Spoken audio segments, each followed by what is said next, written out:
إله إلا الله وحده لا شريك له إقرارا به وتوحيدا وأشهد أن محمدا عبده ورسوله يا أيها الذين آمنوا اتقوا الله حق تقاته ولا تموتن إلا وأنتم مسلمون.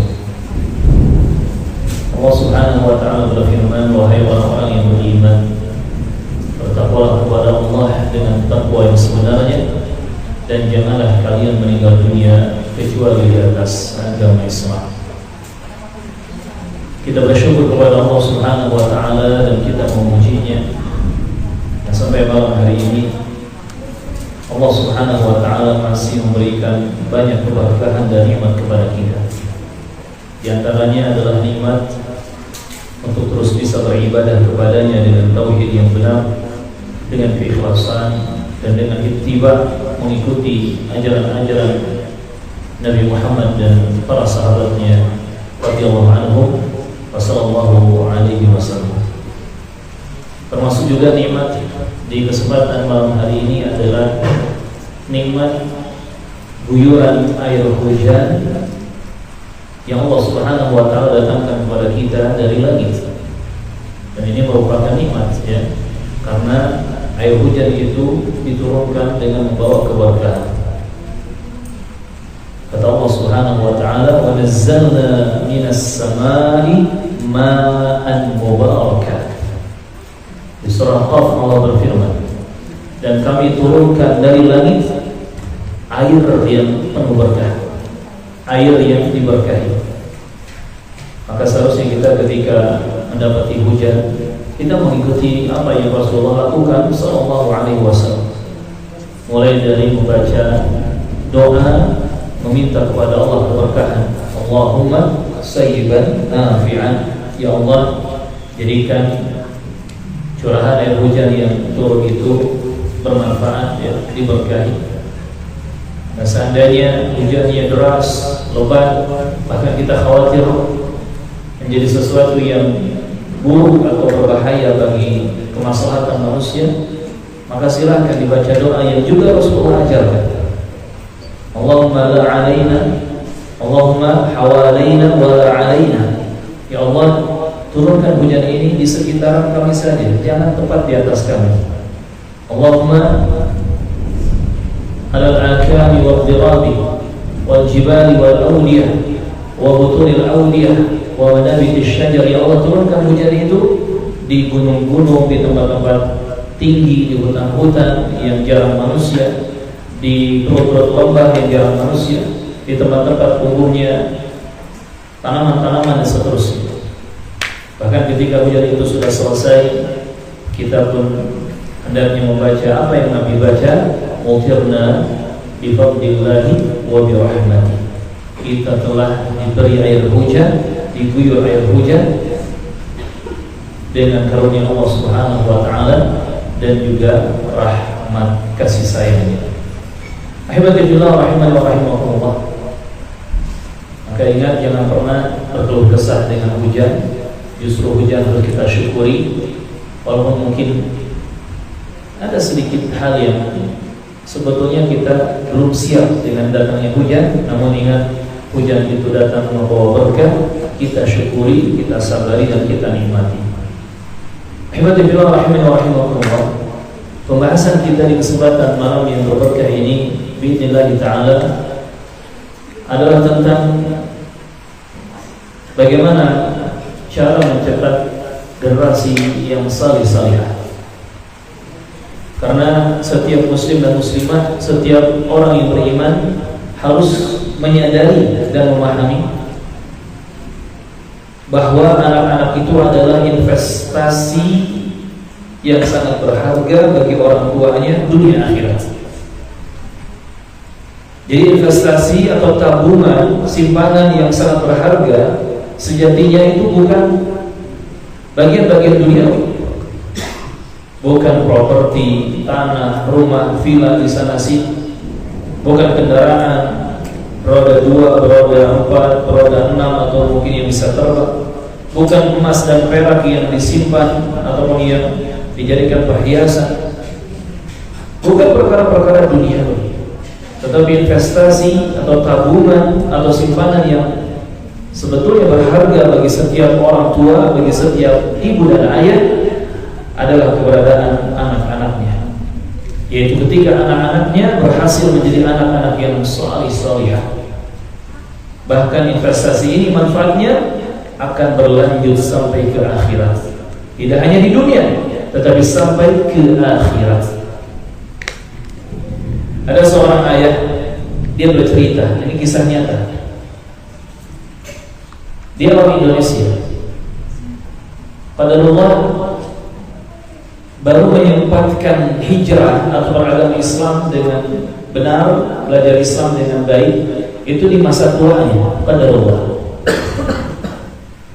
dimana sejak dia muda sampai dia bekerja, berumah tangga, punya anak, sampai anaknya dewasa, dia berprinsip dia dan anak-anaknya bersama keluarganya harus mengejar dunia. Jadi dia hanya memahami kesuksesan itu dari sisi dunia saja. Maka harus berpendidikan tinggi di kampus-kampus yang ternama, kerjanya harus bagus, gajinya harus bagus, bahkan harus tinggal di negara-negara yang katanya juga bagus. Alhasil orang ini betul-betul bekerja keras, bekerja mengejar dunia.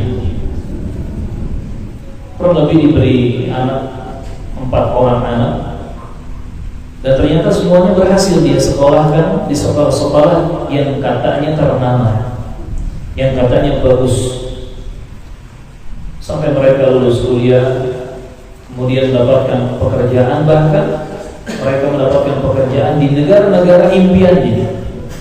Ada yang di Eropa, ada yang di Australia, yang kemudian anak-anaknya hidup di sana, bekerja sampai berkeluarga di benua Eropa dan Australia.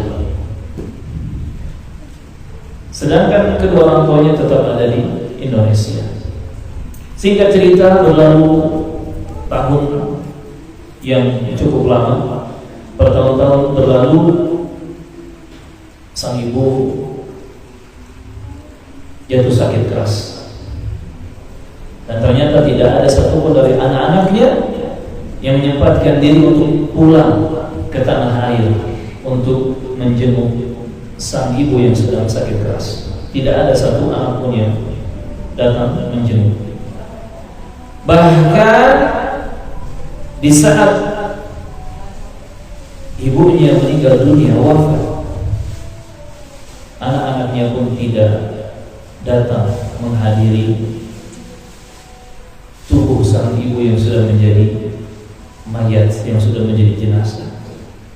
Bahkan di detik-detik terakhir tubuhnya itu ada di dunia, anak-anaknya pun tidak datang. Alhamdulillah. Kemudian sang ayah bertemu dengan salah satu ustaz dan bercerita, saya menyesal Ustaz, menyesal telah salah mendidik anak-anak. Dulu saya berpikir anak-anak itu harus kuliah di ini, kuliah di itu, bekerja ini, bekerja itu, bahkan tinggal di Eropa, tinggal di Australia, harus fasih bahasa Inggris, kerjaan yang bagus, mendapatkan duniawi. Namun ternyata itu semua tidak ada gunanya ketika kita orang tua di masa tua. Mereka tidak menjadi anak-anak yang berbakti. Mereka tidak menjadi anak-anak yang memperhatikan orang tuanya. Bahkan mereka lupa dengan orang tuanya dan menjauh dari orang tuanya. Walhamdulillah. Padahal kurang apa dari sisi dunia, semua sudah diberikan oleh orang tuanya. Maka ini jamaah rahimahumullah, seharusnya anak-anak itu dijadikan investasi yang sangat bermanfaat dunia akhirat untuk orang tuanya dengan cara dididik dan dibentuk menjadi anak-anak yang salih-salihah, menjadi anak yang salih-salihah. Andai anak-anak kita, mungkin kita kurang memberikan harta benda kepada mereka, kita kurang memanjakan mereka dari sisi kebahagiaan hidup dunia, kemewahan dunia. Tapi mereka kita didik dengan akidah yang benar, dengan agama Islam yang benar, dengan iman yang benar, dengan tauhid yang benar, dengan sunnah Nabi yang benar, sehingga mereka menjadi anak-anak yang saleh dan salihah. Maka mereka akan bermanfaat untuk orang tua. Walaupun mungkin dari sisi duniawi banyak kekurangan, namun ketika kita menyelamatkan mereka dari kebinasaan dunia akhirat, itulah sejatinya yang menjadi investasi yang sangat berharga untuk setiap orang tua, keberadaan anak yang salihah. Semoga kisah pahit ini tidak terjadi kepada kita sebagai orang tua. Semoga kita sebagai anak-anak juga tidak terjatuh ke dalam kedurhakaan terhadap orang tua. Karena para ulama sepakat uququl walidain minal kabair. Durhaka kepada orang tua itu merupakan dosa-dosa besar. Masuk ke dalam kategori dosa-dosa besar.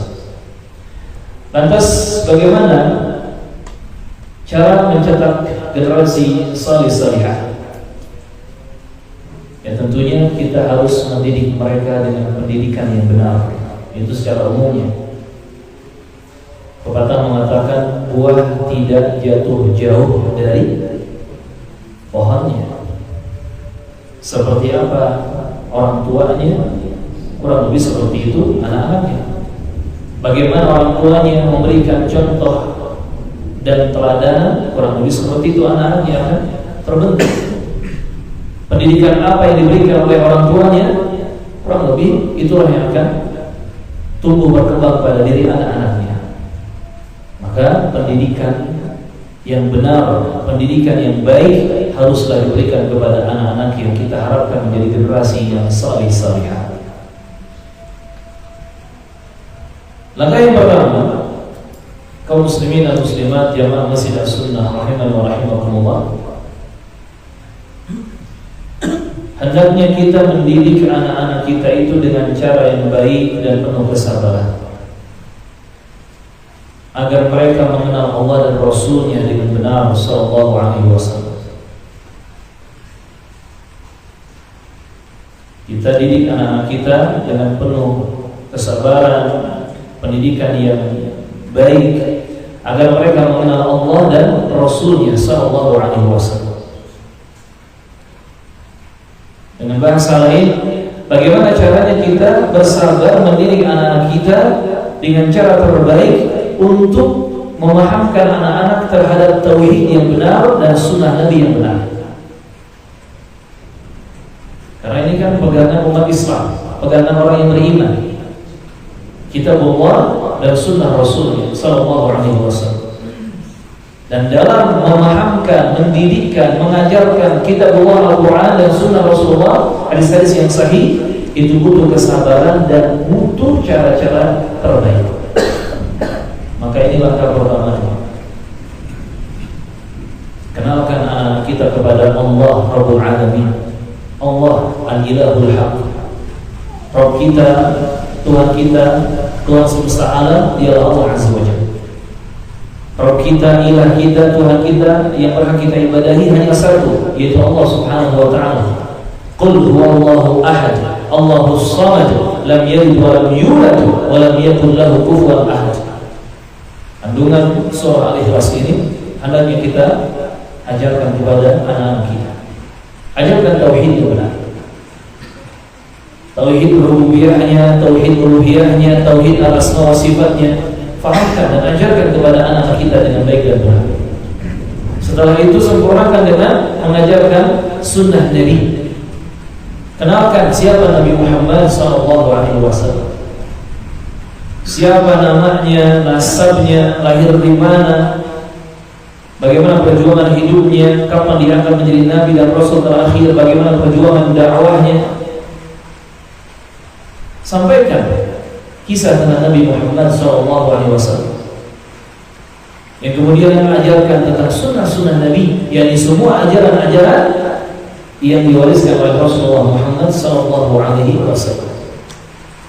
Nabi mencontohkan kita dalam berbagai macam hal, ibadah, muamalah, salat, tilawah Quran, shaum, zikir, doa, majelis ilmu, ataupun interaksi dengan orang tua, dengan tetangga, dengan kawan, dengan sahabat, dengan siapapun, Nabi sudah memberikan contoh dan teladan.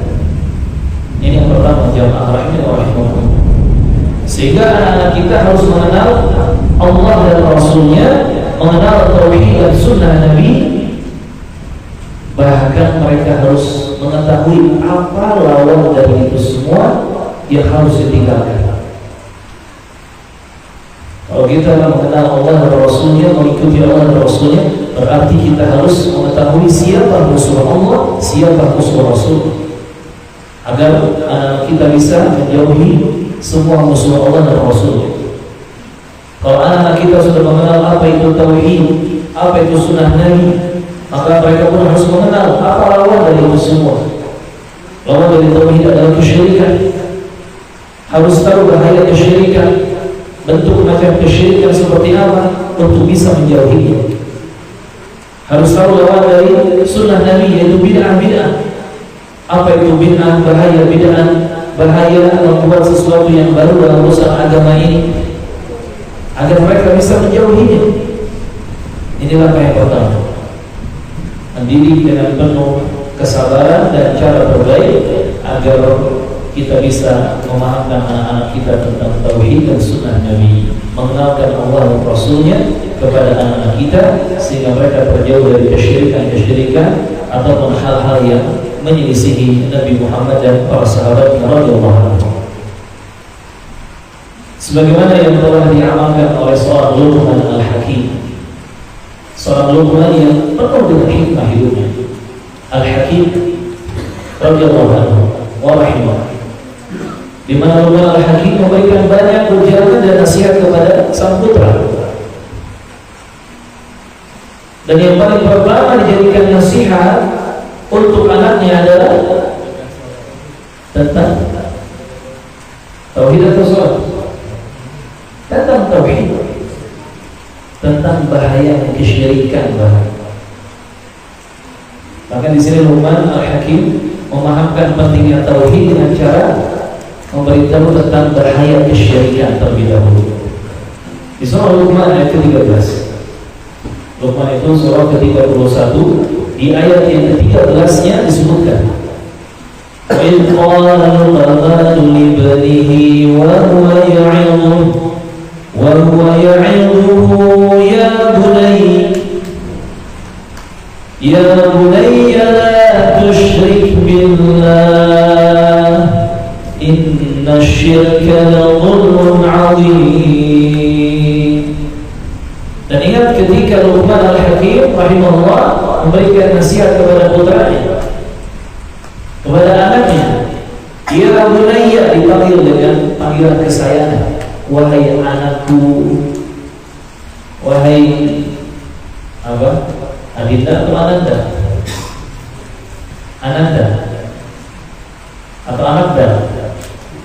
Wahai putra kesayanganku, wahai putri kesayanganku, dipanggil dengan panggilan yang penuh kasih sayang dan kehangatan.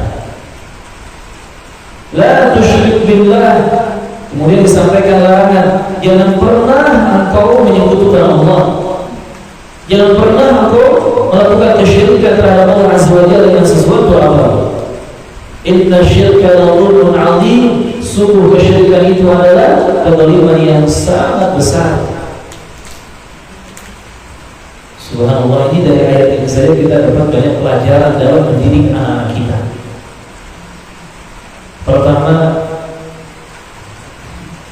wa huwa ya'iduhu, ayah menasihati anaknya. Sering-seringlah wahai orang tua memberikan nasihat kebaikan dan kebenaran kepada anak-anak kita. Sering-seringlah, jangan bosan, jangan berhenti, jangan kalah dalam menyampaikan nasihat-nasihat kebenaran dan kebaikan kepada anak-anak kita. Terus sampaikan. Yang kedua, pelajarannya adalah jangan berhenti untuk menyebut anak-anak kita, memanggil anak-anak kita dengan panggilan kesayangan, penuh kehangatan, penuh rahmat, panggilan-panggilan yang baik, yang indah didengar. namanya sudah bagus-bagus Abdullah, panggil Abdullah, Abdullah, wahai hamba Allah. Jangan kemudian dipanggil Dul. Namanya sudah bagus Abdullah, kok jadi Dul? Lebih parah lagi Siduroh. Apa itu Siduroh? Namanya sudah bagus Zainal misalnya, atau Aisyah, dipanggil dengan panggilan yang kadang tidak bermakna atau kadang maknanya buruk. Makanya ini ya pelajaran untuk para orang tua. Sebut nama anak kita dengan baik dan benar. Sebut namanya yang bagus. Panggil dengan panggilan kesayangan yang maknanya bagus. Anakku sayang, putraku, kebanggaanku Abdullah, putriku, kesayanganku Aisyah, dan seterusnya. Panggil dengan sebutan-sebutan dan panggilan-panggilan yang baik dan bagus. Yang ketiga pelajarannya adalah orang tua juga jangan bosan menyampaikan larangan kepada anak-anaknya untuk hal-hal yang memang sudah dilarang oleh Allah dan Rasulnya Sallallahu Alaihi Wasallam. Ada sebagian orang-orang yang mengajari anak-anak atau membuka pendidikan parenting mengatakan tidak boleh kita melarang anak. Kami kurang setuju dengan kaidah ini, karena Allah dan Rasulnya justru memberikan larangan kepada anak-anak.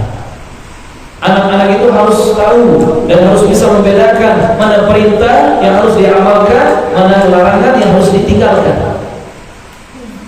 Anak-anak itu tidak boleh hanya memahami satu sisi saja, semua perintah saja, tetapi juga harus diseimbangkan dengan larangan. Maka kalau ada pengajar parenting, pengajar pendidikan anak mengatakan enggak boleh melarang anak, itu menyelisihi konsep Quran. Justru kita sampaikan perintah dan juga sampaikan larangan, sehingga anak harus paham perintah itu ada untuk dikerjakan, larangan itu ada untuk ditinggalkan. Ini konsep yang harus kita ajarkan kepada anak-anak kita. Nah, di sini ada larangan, la tusyrik billah, jangan menyekutukan Allah, jangan berbuat kesyirikan kepada Allah Azza wa Jalla. Sang ayah melarang anaknya dari kesyirikan. Jangan sampai karena konsepnya tidak boleh melarang, anak sudah jatuh ke dalam yang haram-haram, melakukan perkara yang haram dan seterusnya, bingung dia untuk melarangnya, bingung untuk melarangnya. Yang dialihkan dengan perintah-perintah yang halal-halal misalnya. Andai pun dia pindah dari yang haram menuju yang halal tanpa difahamkan kalau yang haram itu haram, yang haram itu tidak boleh, yang haram itu dilarang, suatu ketika dia akan kembali lagi kepada yang haram tadi. Oke, yang benar adalah konsep pendidikan itu ada perintah untuk dilakukan, ada larangan untuk ditinggalkan.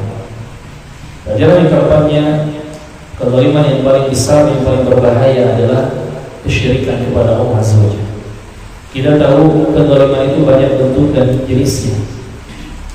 Zalim kepada diri sendiri dengan dosa-dosa dan maksiat, zalim kepada sesama, kepada makhluk-makhluk Allah dengan merampas hak-hak mereka yang berkaitan dengan darah mereka, nyawa mereka, harta benda milik mereka, bahkan nama baik mereka, kehormatan diri mereka. Semua melanggar hak orang, merampas hak orang, itu kezaliman namanya. Termasuk zalim kepada Rasulullah dengan menyelisih sunnahnya, melakukan perkara yang dibuat-buat dalam agama, bid'ah dan yang sejenisnya. Dan yang paling besarnya adalah zalim kepada Allah Azza wa Jalla dengan melakukan kesyirikan. Itu zalim yang paling besar, menyekutukan Allah dalam ibadah dengan sesuatu. Na'udzubillah. Ini langkah yang pertama untuk kita bisa mencetak generasi saleh salihah. Teruslah bersabar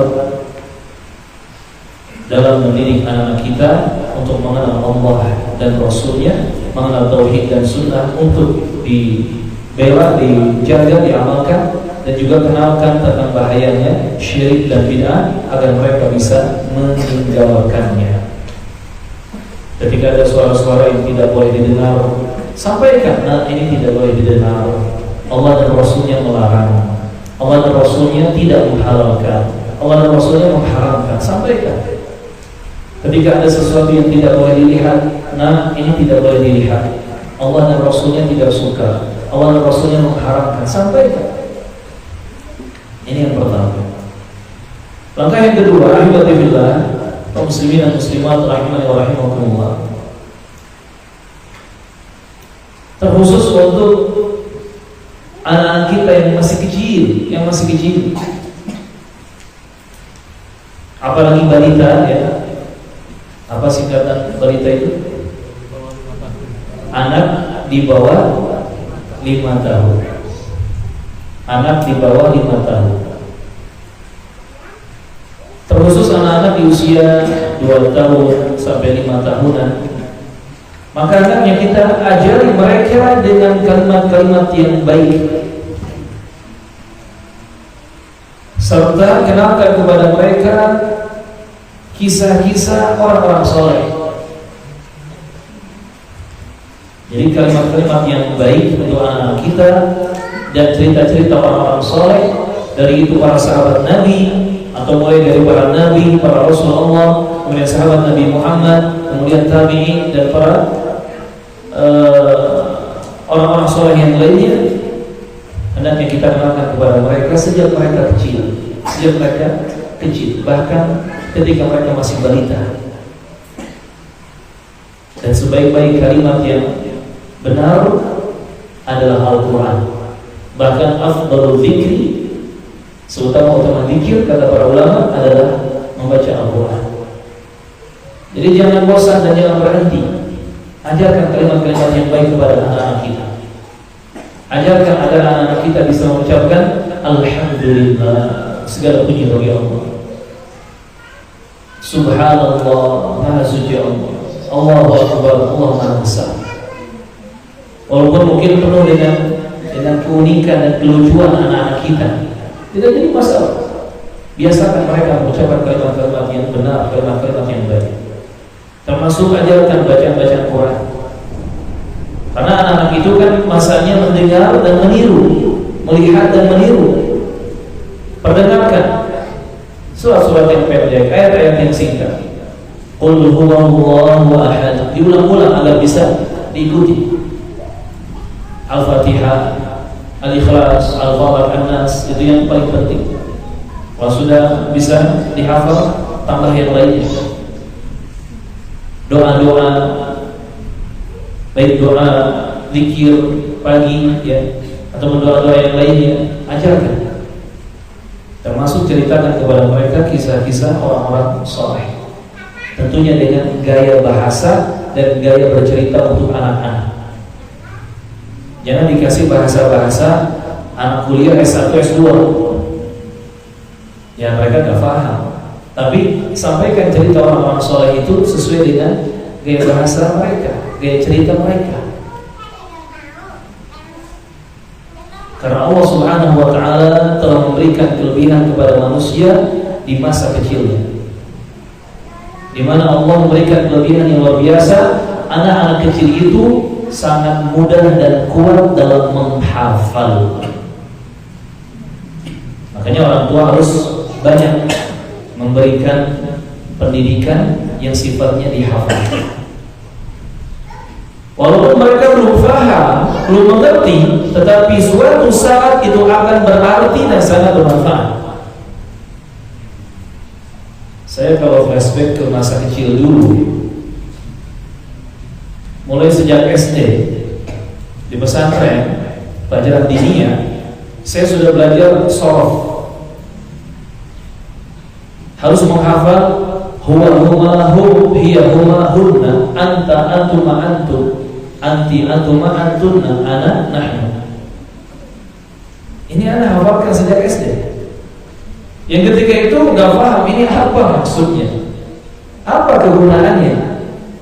Karena kan kalau mau jajan gorengan nggak usah setor dulu huwa huma hum hiya huma hunna, kan enggak. Kalaupun dibaca nggak dikasih gratis kok. Sampai pada fa'alat sampai akhir. Kita menghafal doa ini, doa itu, zikir ini, zikir itu. Bahkan hampir semua materi pelajaran di buku-buku itu dihafal.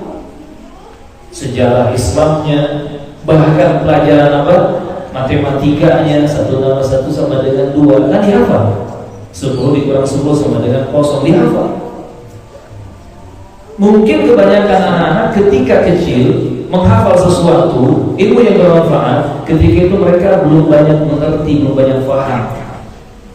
Tapi kebiasaan menghafal dan mengucapkan yang baik-baik itu akan bermanfaat ketika mereka nanti sudah beranjak remaja, apalagi dewasa. Di antaranya apa? Ilmu itu akan terus menempel, tidak mudah hilang. Beda anak kecil yang menghafal dengan abah-abah yang menghafal. Makanya kata para ulama, kata orang Arab, belajar sejak kecil itu kan naqshi 'alal hajar, seperti mengukir di atas batu. Memang susah, dipahat, dipalu, dipukul untuk ada ukiran tulisan di batu. Tetapi hasilnya lama, kuat, bermanfaatnya lama, bagus. Berbeda dengan kalau kita belajar sejak sudah lanjut usia. Dan naqshi 'alal ma' itu seperti mengukir di atas air. Sudah susah nempel, ukirannya cepat pudar juga, cepat hilang juga, ya, cepat larut di air. Makanya dia, maka yang kedua, sejak kecil, sejak dini, bahkan di usia 2 tahun. Bahkan kalau anak kita sudah bisa memahami di usia kurang 2 tahun, mungkin 1 tahun, 1 tahun setengah, mulai ajarkan kepada mereka pembiasaan mengucapkan kalimat-kalimat yang baik dari Al-Quran, doa-doa, zikir-zikir, ya, termasuk kalimat-kalimat baik lainnya, dan juga perkenalkan cerita tentang orang-orang soleh. Karena cerita orang-orang soleh itu syarat dengan makna tauhid. Cerita Nabi Ibrahim ketika dibakar oleh kaumnya, Nabi Yunus ketika ditelan oleh ikan besar, siapa lagi? Nabi Nuh, ya, ketika harus membuat kapal besar, termasuk Nabi kita Muhammad SAW. Sampai ke cerita-cerita yang itu syarat dengan pelajaran tauhid, ya, pelajaran akidah Islam yang benar.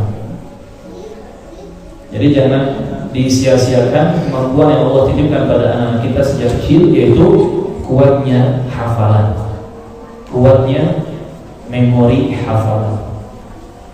Dan jangan salahkan anak-anak kita kalau sejak kecil mereka sudah disuruh menghafal lagu, nyanyian, kata-kata kotor dan kasar.